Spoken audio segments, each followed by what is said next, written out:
Hello, and thanks for making the time to join us this evening. My name is Michael. I'm the events coordinator and publicist at Annie Bloom's Books. For those of you who aren't familiar with the store, we're located in Portland, Oregon, in the heart of Multnomah Village. We've been around for 42 years now, and we are still going strong. We're open on weekdays from 9 a.m. to 9 p.m. and weekends from 9 a.m. to 6 p.m. Our website is always open. You can shop at annieblooms.com day and night. We offer curbside pickup, in-store pickup, local delivery, and various shipping options. I'm going to put a link into the chat here for being able to purchase both of these authors' books. Boom, there that is. And we've got some upcoming events on October 5th. Or sorry, this is October 5th. On October 7th, we have Sarah Foster with her book, STEM Like a Girl. And Roseanne will be joining us for another event next Thursday, October 14th, Belonging, middle grade author panel featuring Walker Brown, Kathleen Lane, Susan Hill-Law, and Kate Ristow, and other events on our calendar that are on our website. Tonight, we are delighted to be hosting Portland middle grade authors Deborah Hopkinson and Rosanne Parry. Both authors are available to sign books. If you have a personalization request, please include that in your comments when you're ordering. And let me tell you about Deborah Hopkinson's The Deadliest Diseases Then and Now.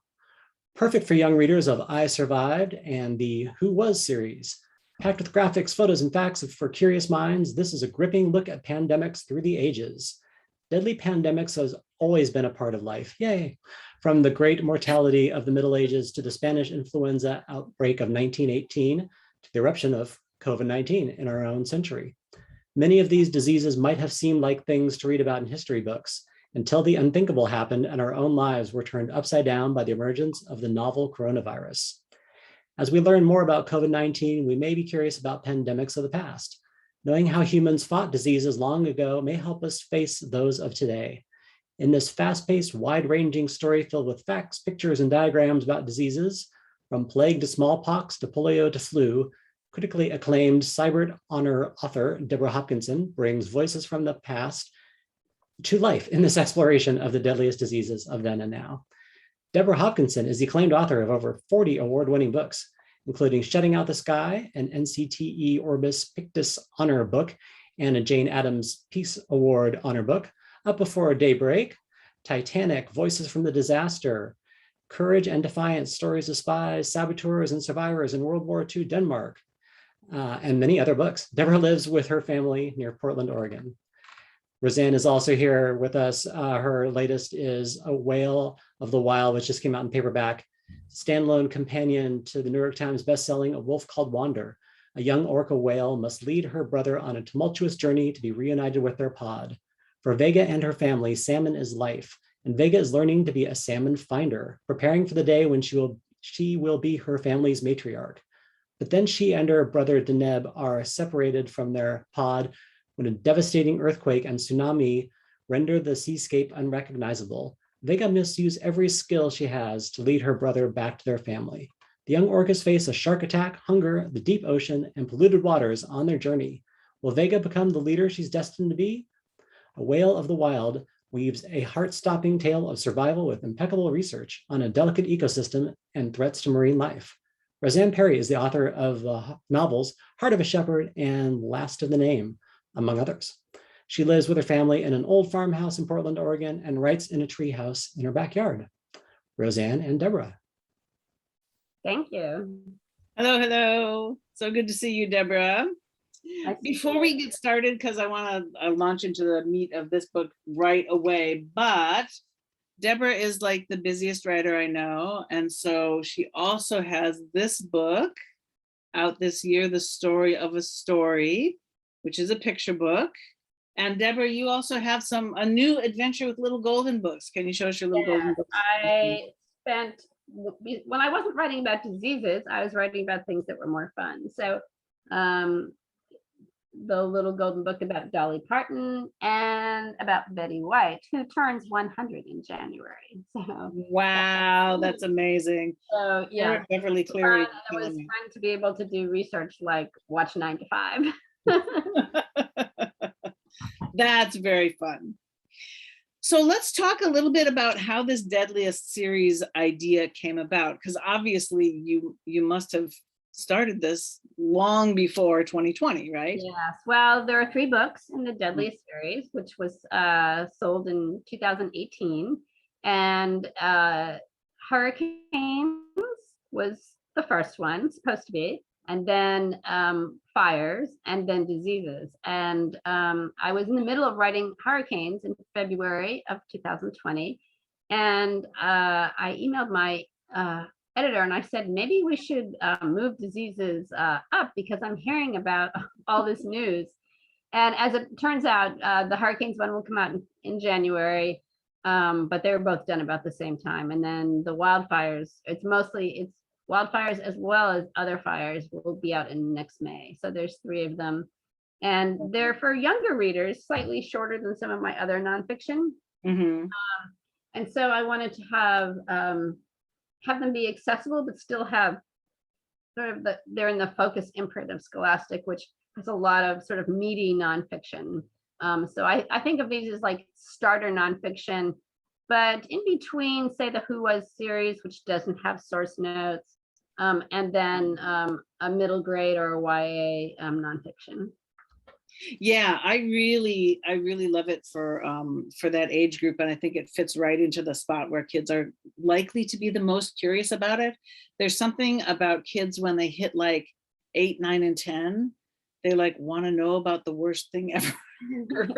Well, I know this because I wrote a book about Titanic. Right, yeah, exactly. And they're like, maybe it helps them manage their fears or something to get a handle on that information, but yeah, I think it's like spot on for the age. And I love it that you mentioned the source notes because there are lots of them in the back here. And there's an index that's blank because I have an advanced review copy. Yeah, I haven't seen the final myself. But there are all of these source notes, which I really love, because I think one of the things that I'm really running up against and talking a lot more about when I talk to students in school visits, like I know you do a lot of, is students asking, well, like, how do you know that a thing is true? Right. Because they're a lot more skeptical than ever before, and as well they probably should be, but I love to see those source notes. Well, Roseanne, I know you do a lot of research and in-person research, much more than I was able to do for this book. But speaking of not being able to see kids in person, one of the things I did do was I have usually a historian or scholar vet all my nonfiction, and Laurie Jones is a specialist in writing about the Great Mortality. And one of the fun things about this book was deciding to actually put her comments, sort of weave them into the text, and to let young readers know that even 700 years after 1340 Great Mortality, we're still learning more about it. So I think that that idea of using primary sources is exactly what you were talking about. Yeah, I really love it. And that, and that there were people there who were documenting it, like the Pope's physician that you were mentioning, that, he figured something out and he was there to write it all down. And so, yeah, I really love that. And I also love like the intersection of topics here, right? Like how the plague had an impact on anti-Semitism, right? There was economic upheaval that went along with it. There was changes in technology that occurred, and things that we are seeing once again. And so I really love that intersection, because it's not just illness doesn't happen in isolation from the rest of life. So was there a favorite part of the book there? Well, what was interesting to me is I was writing the section about the aftermath of the plague, which included more universities and more physicians, but also looking around as I listened to NPR Marketplace or something about labor shortages. I could really see parallels, and that I would never have thought of without having done this research. So that was really interesting. And the other part I think for me is interesting is just to see, and Dr. Jones was really useful with this, is not to look down on people of the 14th century, but to realize that with the tools that they had, they were making the best decisions. And I did try to also highlight some of the pioneers in epidemiology in other places as well, so that students who now are hearing epidemiology, or at least parents are, would get a sense of the roots of this science and practice. Yeah, epidemiology was my mother's field, and so I remember. I think I've told you this before, but when I was a teenager, I loved to sneak read this journal that she got that was called Morbidity and Mortality Weekly, which was the list of what everyone died of that week. Fascinating, super cool. But yeah, I really did appreciate too, like talking with her about how the things that we have came about, you know, like the reason we have plumbing in our houses is that we figured out that like clean water makes a huge difference. And yeah, so that was really fun. I also appreciated how many of the figures that you highlighted were from diverse backgrounds in fighting the pandemic. There was that whole section about, let me see if I can find it. I have all these flags and then I didn't label them from who they were from, but the like this man, yes, who was the last person to have one of the kinds of smallpox, and then devoted his life to vaccines for polio. And then also Dr. Wu, who was educated, he was Chinese parents and was born in Malaysia, was educated in Europe, and took on the pneumonic plague epidemic in Manchuria in 1910. And there's kind of he's considered almost his development of, you can see this here, but his development of like personal protective equipment and masks is considered some of the forerunners of N95s. And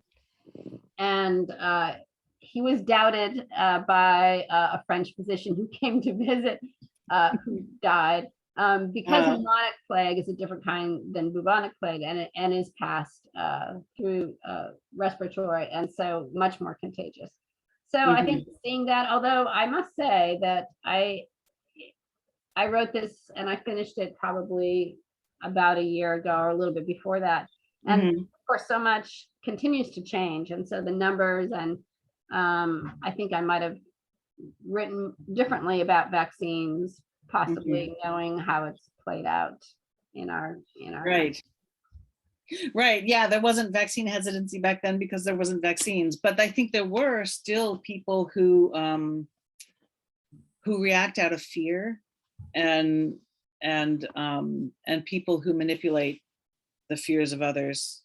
Yes. Although it's I have a hard time figuring what the gain is in manipulating. Yeah, I don't really know. But the other thing I did try to do with all three books is to include something about some aspect of student writing. And I think as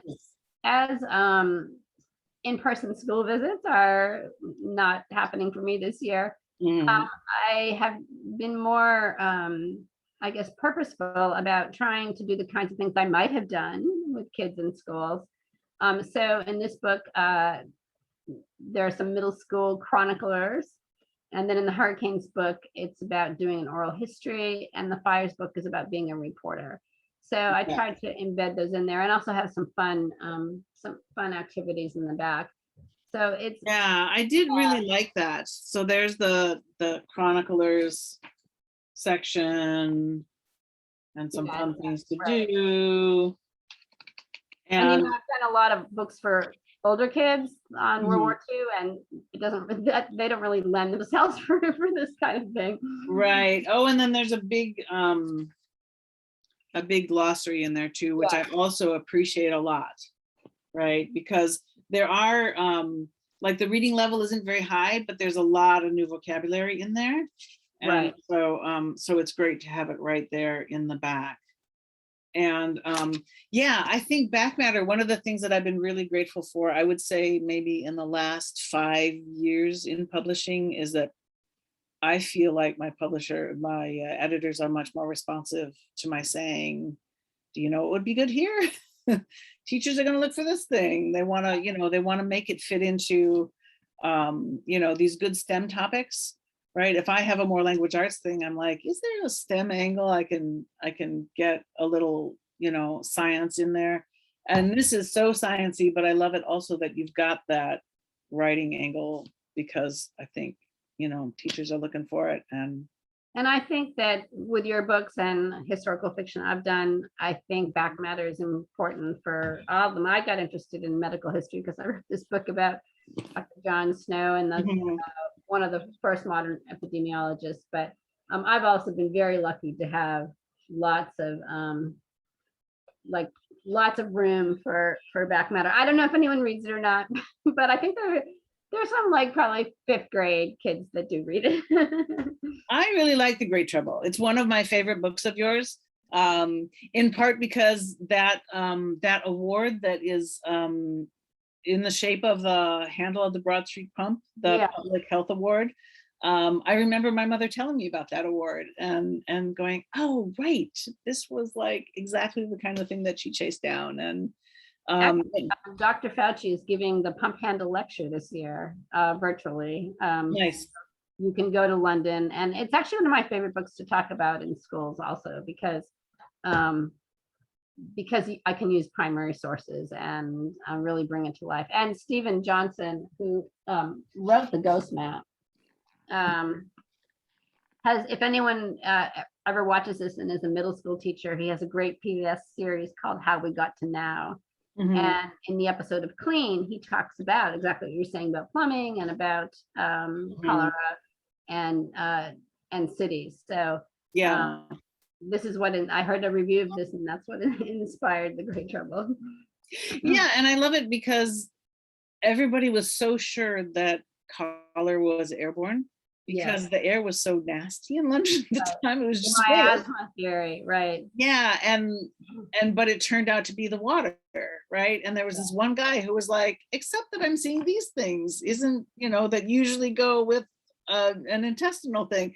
And so I just love it that the one person who's like, everybody imagines that this is true, but I wonder, I love igniting that spark in a young reader to just be willing to look at the same data everybody else is looking at and see something different in it.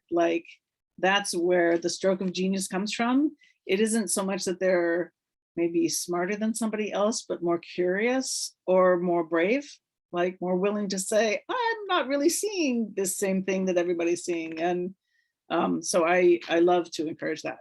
So when you're writing your whale book, is it difficult to feel depressed about climate change and all those things, or how do you navigate that? Yeah, it is a little tough, right? Because and one of the things that was hard about that book is that one of the big consequences of a changing climate for whales is that it's really hard for them to have babies. It's hard for their babies to be born alive. Their births are spaced out pretty naturally about every 5 years. So even though a female orca is actually reproductive, orcas have a lifespan that's very similar to humans. They are children until they're 12 to 15. They are, reproductively active into their 50s. But then they continue to live into their 70s to 90s, right? And so, but they pretty naturally have their babies 5 years apart. So that's not very many chances. And then because of both pollution and climate change, there are many sort of medical factors that make it hard for them to have living babies. And that's hard. And I wanted to be honest about it. Right? I didn't want to just gloss over it and pretend it wasn't there. But, and the other thing that I learned, it was do you know how you find one fact that just like starts the chain going of a story idea. I love that, right? And the one fact that I learned that I thought was so fascinating is because of echolocation, right? They can not only see like other creatures that are there, they can see the outline of the creature, but they can also see within the creature, like an X-ray, right? And so orcas are pregnant for 18 months. Wow. So the rest of their pod can see that baby the whole time though, right? I mean, can you imagine? I mean, you can see that a woman is pregnant the last 3 months usually, right? But if you could see the baby, really see it moving and hear it, and like, that would be so different to already have a year-long relationship with the baby before it's born. And so that made me go, oh yeah, that's something I should dig into a little bit. But it is true also that I think resilience is important, and I think the story of resilience matters. And I think it matters as much as the story of destruction, right? We have to believe that the destruction is real to do something, right? But if you don't also have the story of resilience alongside that destruction story, it can be paralyzing.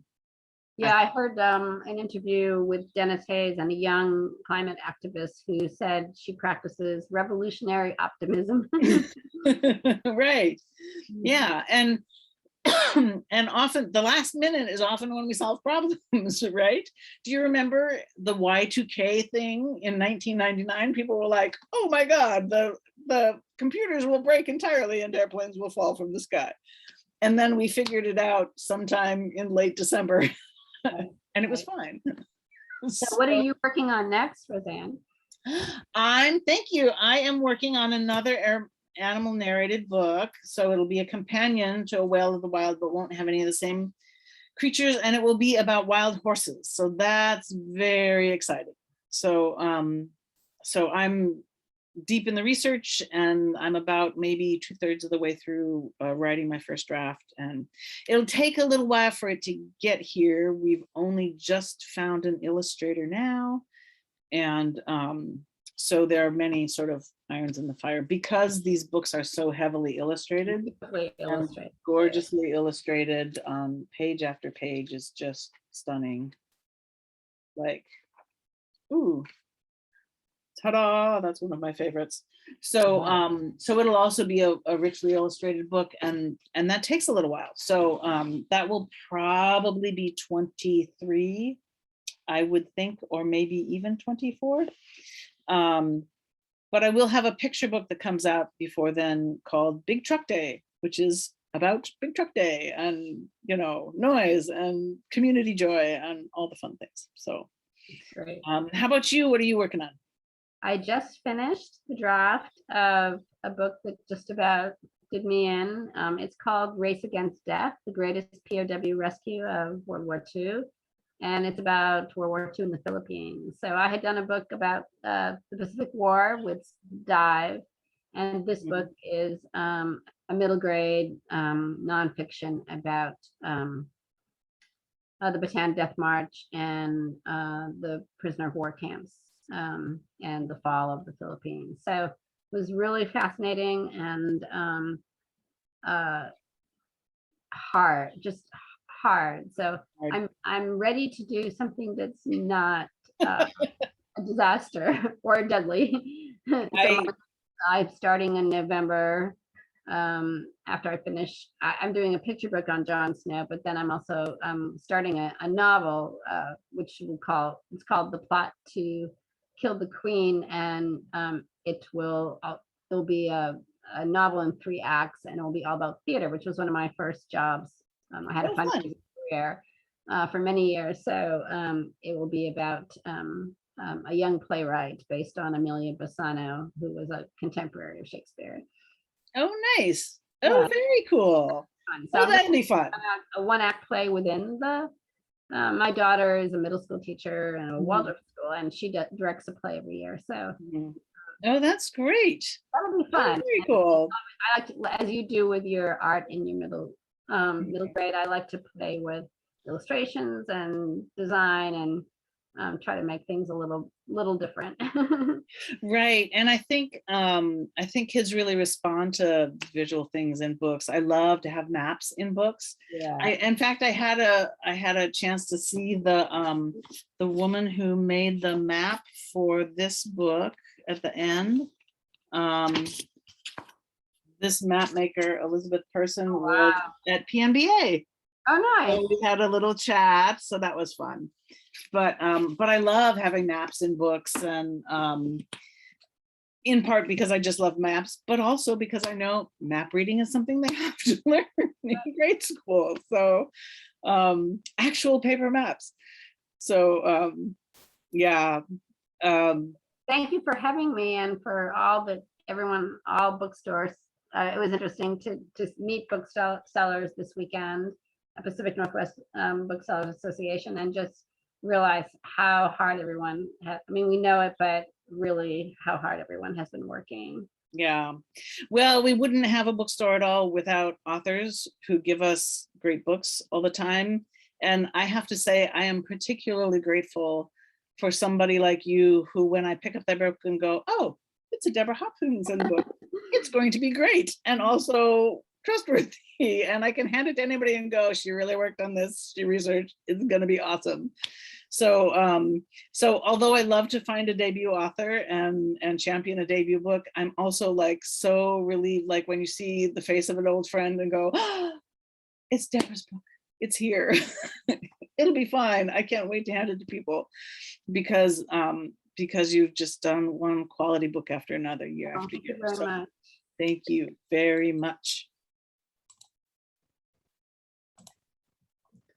Thanks. It was so good to see you both. Really great event. Thank you. This event's been recorded and it'll be up on our YouTube channel. So you can find that link on our website under the events link, or on a link to the specific event. I'll add that on there once I get the event uploaded. And I'm sure these authors will share that link as well. Awesome. Thank you so much. Thanks, Michael. Thank you. Take care. Thank you, Deborah. Bye-bye. Thank you. It was super interesting. Thank you very much. Thanks for being here. You're Thanks a for coming hero. in. Glad to be. Night. Take care.